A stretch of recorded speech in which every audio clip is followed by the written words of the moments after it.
Welcome students, today's class for class 12 chapter 1 कर रहे हैं हम, रिलेशन एंड फंक्शन। एक्सरसाइज 1.1 पे बात हो रही है।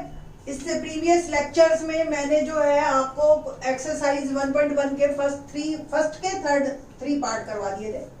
शुरू के ही क्वेश्चन है जिसमें आपको थोड़ा सा समझना पड़ता है, फिर उसके बाद आपको भी आदत हो जाती है लिखने की। क्वेश्चन 1 क्या था? Determine whether the following relation are reflexive, symmetric and transitive. तो ये हमने पता करना है। फर्स्ट का 4th पार्ट आज हम कर रहे हैं in this lecture. Relation R in the set z of all integers defined by r is equal to x y. Ordered pair इस तरह से है रिलेशनशिप में कि x minus y is an integer. तो जो डिफरेंस है उन दो नंबर्स का वो इंटीजर ही आना चाहिए। आपको पहले क्लियर बता दूं कि इंटीजर में से इंटीजर घटाओगे, सब्ट्रैक्ट करोगे तो हमेशा इंटीजर ही आएगा। इंटीजर्स किसे कहते हैं? आपको पता है 0, 1, 2, -1, -2, यही इंटीजर्स हैं। अब किसी भी दो इंटीजर्स को आपस में सब्ट्रैक्ट कीजिए, वेदर पॉजिटिव वेदर नेगेटिव, वो भी तो इंटीजर ही है। ठीक है, तो ये क्लियर है कि ये रिफ्लेक्सिव, सिमेट्रिक और ट्रांजिटिव है। अब हमें बस लिखना है, तो हाउ टू राइट ये देखते हैं। पहला हेडिंग हमारा जो है वो है रिफ्लेक्सिव। हम रिफ्लेक्सिव में बात करें। मैंने आपको बताया था जब रिफ्लेक्सिव लिखते हैं तो हम x की जगह भी x ही लिख देते हैं, y की जगह x। सच दैट, ये सच दैट का सिंबल है, x माइनस वाई की जगह x। क्या आप देख रहे हैं कि ये आपका जो है इज एन इंटीजर, ये इंटीजर है या नहीं है? x माइनस x, आप बताइए। x belongs to r। क्यों? x माइनस x क्या हो गया? 0। और 0 किससे बिलोंग करता है? इंटीजर से। इंटीजर का सिंबल z होता है, जिसको नहीं पता वो बता देते हैं। ठीक, तो इंटीजर्स में 0 इंक्लूड है। ठीक, तो इस तरीके से आपका पहला जो है ये रिफ्लेक्सिव, ये क्लियर है आपको। ठीक है, सेकेंड पार्ट सिमेट्रिक में हम क्या करके चलते हैं, अगर आपको ध्यान हो कि एक्स वाई बिलोंग करता है, ये हमें गिवन होता है और we have to show, now we have to show कि वाई एक्स बिलोंग करता है या नहीं करता। पहले अगर एक्स वाई बिलोंग कर रहा है आर से तो x minus y is equal to lambda, और लैम्डा बिलोंग्स टू इंटीजर, ये हमने एज्यूम कर दिया। Lambda a b p q जो भी आप समझो, आप जो भी जिस नाम से इसको दो। ठीक है, हमने ये मान लिया कि एक्स माइनस वाई की वैल्यू कुछ ऐसी आएगी लैम्डा टाइप की। अब हम वाई एक्स चेक कर रहे हैं कि वाई एक्स बिलोंग करता है या नहीं करता। तो according to this relationship y minus x क्या होगा? माइनस लैम्डा, है ना। और अगर लैम्डा इंटीजर है तो माइनस लैम्डा भी इंटीजर है। ठीक है, that's why so y x belongs to integer, simple. ठीक, तो इस तरीके से जो हमारा ये फंक्शन, ये रिलेशन है, यहां पे आप लिख देंगे रिलेशन इज रिफ्लेक्सिव, और यहां लिख देंगे रिलेशन इज सिमेट्रिक। ठीक है, तो यहां पे हमने दो चीजें तो प्रूव कर दी। अब हम बात करेंगे ट्रांजिटिव की। ट्रांजिटिव में क्या करना है आपने? सिंपल, थर्ड स्टेप है हमारा ट्रांजिटिव। ठीक, तो इसमें हमें दो ऑलरेडी मिलते हैं, x y belongs to R and y z belongs to R. ठीक है ना, अगर x y belongs to R है तो x minus y, once again lambda ही मैंने मान लिया। ठीक है, where lambda belongs to integer. ठीक है, और y माइनस जेड, ठीक है, लेट इट बी a। ठीक है, तो a belongs to once again z। ठीक, now we have to check कि x z बिलोंग करता है या नहीं करता, यानी कि x minus Z.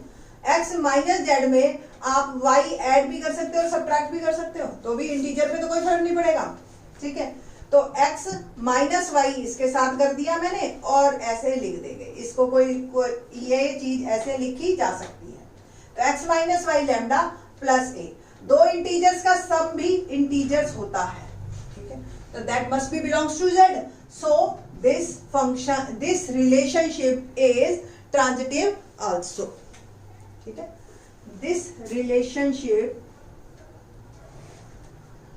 Is transitive also. मैंने आपको बताया था अगर कोई रिलेशनशिप तीनों हो जाए, सिमेट्रिक, रिफ्लेक्सिव एंड ट्रांजिटिव, तो वो इक्विवेलेंस रिलेशनशिप बन जाता है.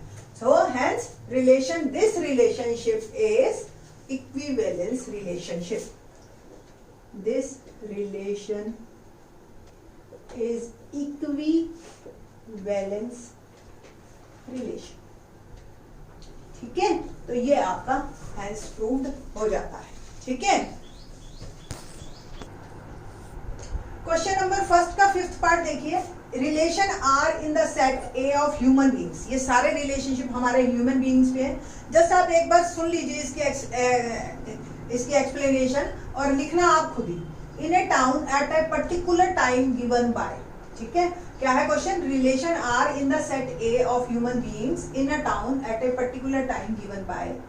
पहला क्वेश्चन हमें ये बताना है कि रिफ्लेक्सिव, सिमेट्रिक और ट्रांजिटिव है या नहीं है. ओके, तो R is equal to x y, x and y work at the same place. अब हमें ये बताना है कि ये रिलेशनशिप है या नहीं.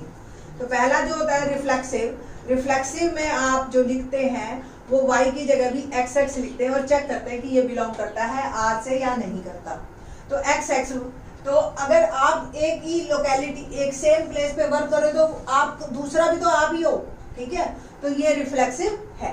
ठीक है, तो ये रिफ्लेक्सिव हो गया. सेकंड स्टेप है सिमेट्रिक. अगर एक्स वाई बिलोंग कर रहा है आर से, यानी कि एक्स और वाई दोनों ही सेम प्लेस पे वर्क कर रहे हैं, तो वाई एक्स भी करेंगे, इसमें क्या नई बात है. ठीक है, तो ये सिमेट्रिक भी है. ठीक है, सेम एक्स और वाई ट्रांजिटिव के लिए बात कर रहे हैं हम. एक्स वाई अगर आर से बिलोंग कर रहा है, वाई जेड आर से बिलोंग कर रहा है, तो एक्स जेड भी बिलोंग करेगा आर से. एक्स और वाई अगर सेम प्लेस पे वर्क कर रहे हैं, जैसे सेम ऑफिस, सेम स्कूल, दो टीचर्स हैं आपकी, एक इंग्लिश की टीचर, एक हिंदी की टीचर, वो सेम स्कूल में जा रही है. सेम हिंदी की टीचर, मैथ्स की टीचर सेम स्कूल में जा रही है, तो इंग्लिश और मैथ्स की भी तो सेम स्कूल में जा रही है. ठीक है, तो एक्स और जेड भी आपका जो है ये है. तो आपने सिंपल ये लाइनें लिखनी है जो मैंने बोली हैं पिछले क्वेश्चंस की तरह, और ये ट्रांजिटिव भी हो गया. ठीक है, सेकंड क्वेश्चन पे बात करते हैं. ये सेम प्लेस की जगह सेम लोकेलिटी है, वर्क की जगह लिव है. आई थिंक सो दोनों सेम है, इनमें कोई अलग से कुछ नहीं है. आपका ये तीनों ये भी सेटिस्फाई करेगा. थर्ड पार्ट पे आते हैं. ये क्वेश्चन देखिए, x is exactly 7 centimetre taller than y. ठीक है, तो 7 सेंटीमीटर ऑलमोस्ट आपका जो है 2 इंच होता है, और आपकी ही क्लास में कई बच्चे ऐसे होंगे जो आपसे 2 इंच लंबे होंगे. ठीक है, तो आपने इस तरीके से ही सोचना है.